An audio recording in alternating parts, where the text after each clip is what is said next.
Lagi-lagi YouTube, sosmed yang paling gue cintai dari berbagai macam sosmed. Gue gak bilang yang terbaik, tapi yang terbaik dari yang terburuk. Melanjutkan apa yang udah keliru dia lakukan, tapi masih aja terjadi. Bayangin lu bikin YouTube capek-capek, subscriber lumayan udah 100.000, udah bisa monetisasi, udah punya penonton setia dan lain-lain, ban gara-gara sebuah komen. Yes, ini lu pada hati-hati banget. YouTube apologize for banning creators channel over comment they wrote at 13 years old. Hah? Gimana no? Maksudnya kok channel bisa ke-ban? Ya, man, kalau lu udah ngikutin gua sih udah gak kaget hal kayak gini. Tapi ya, YouTube baru aja nge-delete atau nge-ban permanen sebuah channel hanya karena channel itu pernah komen 13 tahun yang lalu, entah di video mana. Jadi apa yang sebenarnya terjadi dan apakah ini semua baik-baik saja? Well, dari judul sebenarnya tahu sih baik-baik saja. But channel lu sempat hilang, gimana lu nggak? Gitu. Dan apa yang sebenarnya terjadi sih? Apa yang sebenarnya terjadi sama YouTube sekarang? Gue juga jadi kayak malas gitu.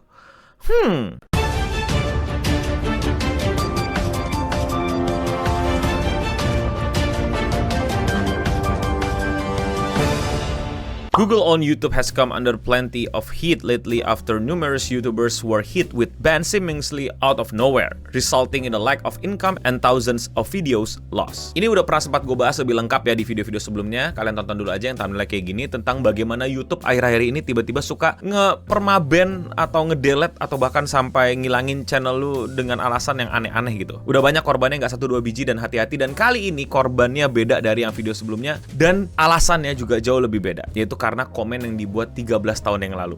What? One such creator, Norse797, made wave across social media after their channel with over 100k subscribers and 25 million views vanished. Why? According to Norse, he was banned for spam and deceptive practice. However, it wasn't due to anything that happened recently. Jadi tuh tiba-tiba channel dia di-terminate bukan karena dia akhir-akhir ini bikin spam atau bikin hal yang aneh atau gimana. Dia dulu di-ban simply karena 13 tahun yang lalu dia melakukan kesalahan itu tapi belum di-ban-ban, belum diperingatin dan belum ada apa-apa. YouTube terminate my 108k channel over a comment. A comment I made at 13 years old. My channel had no warning, then I was banned for spam and deceptive practice. After months of talking with the support and multiple appeals, they finally revealed the real reason: ban evasion. Jadi intinya channelnya dianggap melakukan spamming dan praktis yang nggak bener atau hal-hal yang nggak baik lah, atau kayak pengen nipu orang dan berusaha untuk menghindari ban sehingga channelnya itu di-ban permanen sama YouTube dengan bukti bahwa ada komen yang dibuat 13 tahun yang lalu yang dianggap komen tersebut bermasalah atau ada link nggak bener gitulah. Their AI moderation linked my channel to an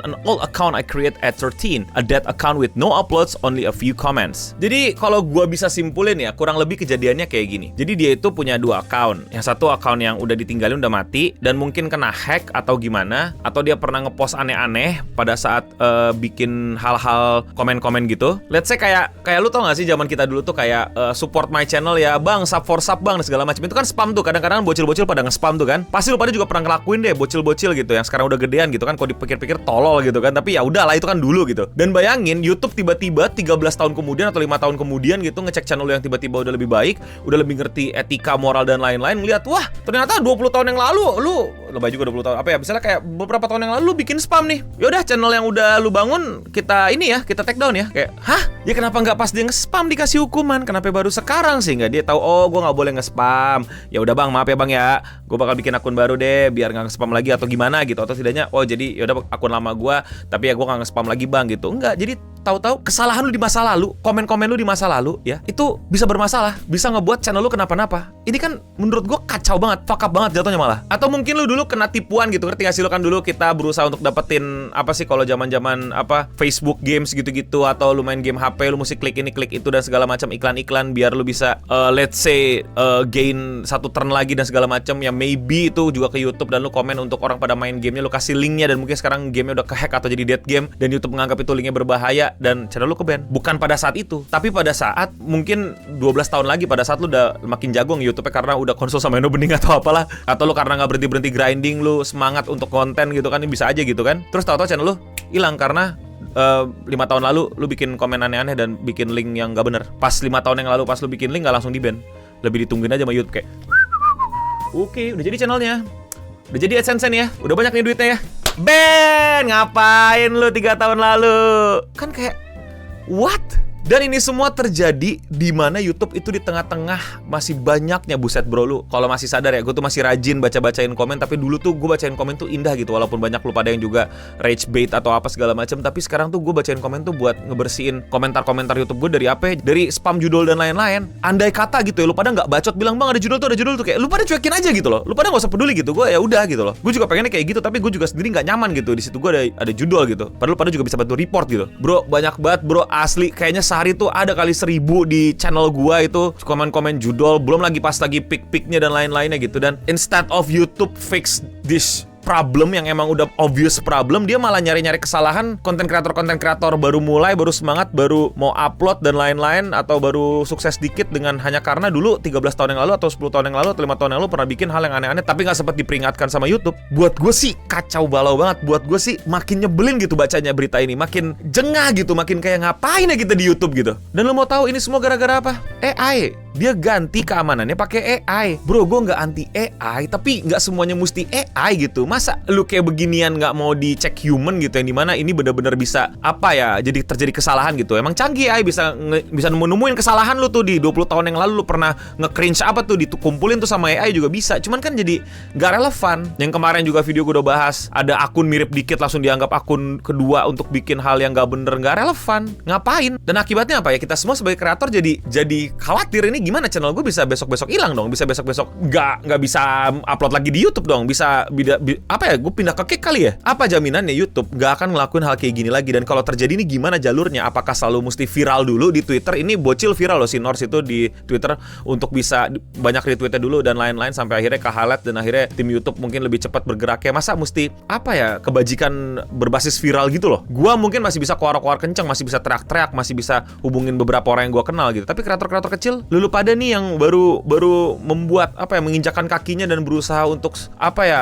hustler kesini dan lain-lain, lu tracknya ke siapa? Ke DM gua, belum tentu gua mau bantuin. Bukan karena sombong atau apa ya, lu pada beneran salah di band atau emang lu pada nggak tahu peraturan dan lain-lain kan? Nggak bisa semua orang gua bantuin. Belum tentu juga kebaca sama gua, DM gua banyak. Again, ini adalah problem yang gua sangat jengah terjadi di YouTube akhir-akhir ini di tahun 2025, yaitu adalah asal band. Belum lagi false copyright strike yang klasik banget kalau lu ngikutin YouTube, kadang-kadang juga masih ada. Komen di bawah deh kalau lu pernah kena. Dan sekarang musik khawatir kita semua inget-inget dulu kita komen aneh-aneh apa ya di YouTube. Orang pernah nggak ya, kak sub channel aku, lu kasih linknya, terus kebetulan link channel lu sempet jadi apa yang kehack sama kripto, terus YouTube ngeliat, wah linknya ke sini, ke channelnya sekarang lagi dihack kripto, wah channelnya bermasalah, berarti kita habisin semua channel yang pakai akun itu. Padahal ada satu channel lu yang aman, gak pernah kehack, hilang juga hanya karena lu dulu 5 tahun lalu pernah sub for sub dan minta orang nonton channelnya, kasih linknya ke komen-komen orang. Kacau kan? Gak beres kan? Tapi untungnya channelnya balik gara-gara rame, gara-gara banyak yang retweet dan udah dikembaliin gitu. Padahal tadinya di pesannya ya ini peraturan buat semua dan segala macam. Terus habis itu pas rame, after taking a second look on you, come on, nyebelin banget buat gue. Ini gue gedek banget sih bacanya kalau ini terjadi sampai sama kita yang di sini. Untungnya masih terjadi di luar. Di Indonesia baru di video-video kemarin gue lihat ada beberapa juga yang kena. Tapi ya capek gak sih? Kayak ngapain ya gitu. Jadi berasa void apa yang gue lakuin. Dan gue lebih ngerinya channel gue sih. Sumpah channel gue ini banyak banget memori. Lihat aja, ini adalah kisah perjuangan gue main upload sehari satu gitu loh. Dan ketemu sama kalian semua. Makanya ntar kalau di akhir video tuh gue bilang lu follow gue di Instagram dan TikTok tuh ada alasannya gitu. Jangan-jangan ntar nih channel hilang, lu bisa temuin gue di mana. Masa gue kasih nomor WA juga? Ya kali. Tapi kalau menurut kalian bagaimana? Atau kalian pernah cerita nih kena salah band atau band dari YouTube aneh-aneh, atau teman kalian pernah juga denger, atau konten kreator yang pernah kalian ikutin pernah mengalami hal kayak gini juga? Coba silakan. Di video kemarin rame tuh, konten kreator ini pernah bang, coba lu taruh di kolom komentar di bawah dengan detail. Kalau kalian mau koreksi, kalau kalian mau kritik, kalian mau kasih tambahan juga boleh di kolom komentar di bawah. Kalau kalian suka sama pembahasan serius mengenai keamanan ber-YouTube kayak gini dan kalian mau support gua, lakukan dengan sesimpel klik tombol subscribe atau klik tombol like. Buat yang belum tahu, gua upload video sehari satu. Kalau YouTube masih baik-baik aja, jadi jangan lupa cek ke channel gua dan klik video menurut kalian belum kalian tonton sebelum video-video gua pada hilang ke-ban sama YouTube. Nggak tahu. Dan ya, tadi yang gue bilang, kalau nggak kenapa-napa, gue ada di Instagram dan di TikTok, follow gue di sana juga, kabarin gue via DM, komen dan lain-lain kalau ada informasi yang menurut kalian menarik untuk gue bahas. Dan ya, sekian seputar internet untuk episode kali ini. Gue capek banget sama cerita ini, gue bete banget bacanya. Gue udah bering pamit undur diri, semoga nggak ada yang ke-ban, nggak ada yang aneh-aneh sama YouTube. Dan untuk kita semua, stay clean and sound.